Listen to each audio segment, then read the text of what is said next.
Hey, what's up, guys? It's Paul with Atlas Energies. You are local solar geniuses located right here on Cape Cod, Massachusetts. Today we're on site with a old legacy solar system. It's an old Selectria inverter. This was, I don't know, maybe 12 years ago this was installed. I don't know who did it, but the customer just recently had a generator installed, and the old existing solar system that was already here, as you can see, is actually backfeeding this circuit breaker down here, which is a completely legal installation given the equipment rating. However, with the addition of the generator is now a whole home generator. So this transfer switch supplies power to the whole entire electrical panel and all of the sub panels attached to it through the generator in the event of a grid outage. So that being said, the solar being inside this electrical panel cannot be powered by that generator in the event of a grid outage.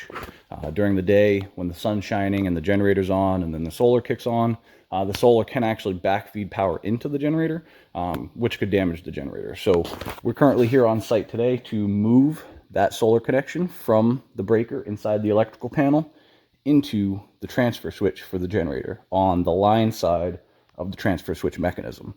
So that way, when the generator kicks on and provides power to the transfer switch and below it, the transfer switch locks out the grid or the main, and the solar being on the line side of that would not experience any of the power from the generator.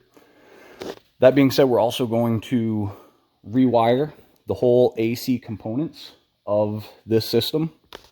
We're also going to rip out this meter socket here and do a full system inspection as well. I'm actually genuinely impressed. This is something that not a lot of people get right. This meter socket is not rated for the number 10 wire that they're using for the system. So what they did here was they wire nutted onto a larger size wire. I don't know if you can see that. Yeah, there you go. To actually legally land them inside the lugs on the meter socket. Like I said, I'm genuinely impressed that they did that. We now have a new product. I didn't bring it down with me. It's a solar meter socket, so it has smaller terminals that are designed to go down to accept the smaller wire.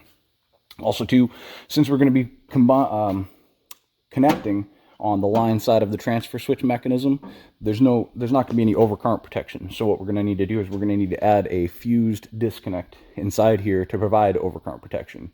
The minimum rating of the equipment is going to need to be 60 amps, as well as the conductors going to that tap.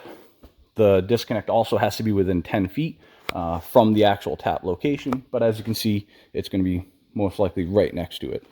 So we're going to be well within our restrictions there.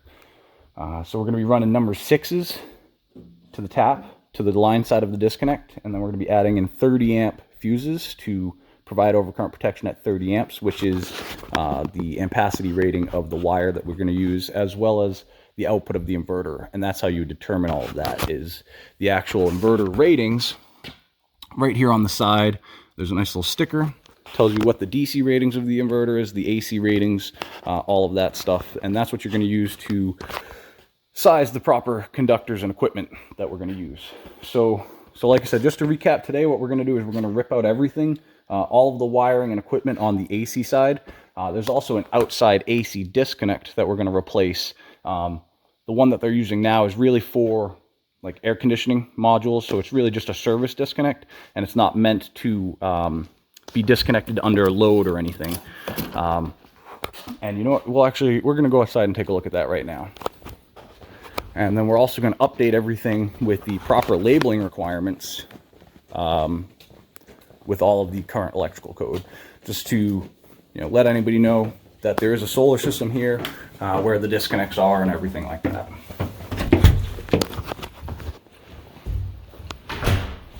So we're just going to go for a little walk here.